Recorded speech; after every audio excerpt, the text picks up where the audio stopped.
জান্নাতীরা জাহান্নামীদেরকে উপহাস করে বলবে, আমাদের প্রতিপালক আমাদেরকে যে ওয়াদা ও প্রতিশ্রুতি দিয়েছিলেন বা আমরা বাস্তবে তা সত্যরূপে পেয়েছি। তোমরাও কি তোমাদের রবের ওয়াদা ও প্রতিশ্রুতি বাস্তব রূপে পেয়েছ? তারা বলবে, হ্যাঁ পেয়েছি। তখন একজন ঘোষণাকারী ঘোষণা করে বলবে, জালিমদের উপর আল্লাহর অভিসম্পাত।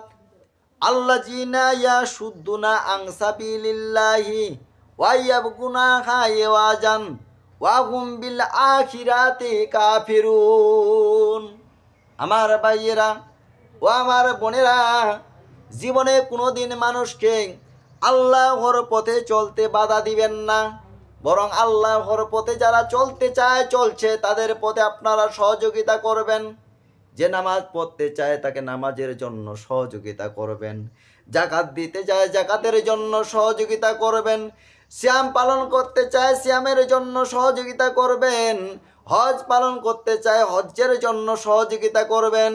আপনার যতগুলো কাজ, সে আল্লাহর পথে চলতে চায়, কোরআন তেলাওয়াত করতে চায়, হাদিস পড়তে চায়, তাকে সহযোগিতা করবেন।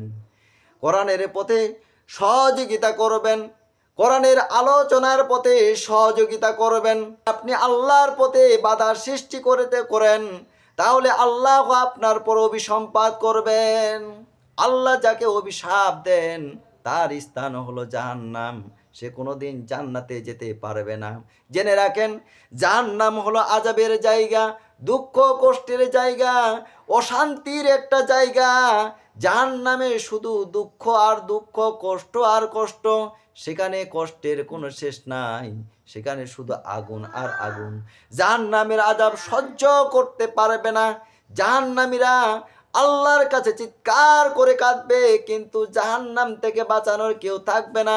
যদি দুনিয়ার জীবনে আপনি জাহান্নাম থেকে বাঁচানোর কাজ করে যেতে পারেন, আপনি যদি যাবতীয় গুনার কাজ, আপনি যদি সাগিরা এবং কাবিরা গুনাহগুলো থেকে বিরত থাকতে পারেন, আল্লাহ যা আপনার উপর নির্ধারণ করেছেন ফরজগুলো, আল্লাহর রাসূল যা আদেশ করেছেন তা পালন করতে পারেন, আর আল্লাহ যা নিষেধ করেছেন গুনার কাজগুলো সবগুলো, আল্লাহ রাসূল যা আপনাকে নিষেধ করেছেন তা ছেড়ে দিতে পারেন, ইমানের পর মজবুত ইমান নিয়ে টিকে থাকতে পারেন।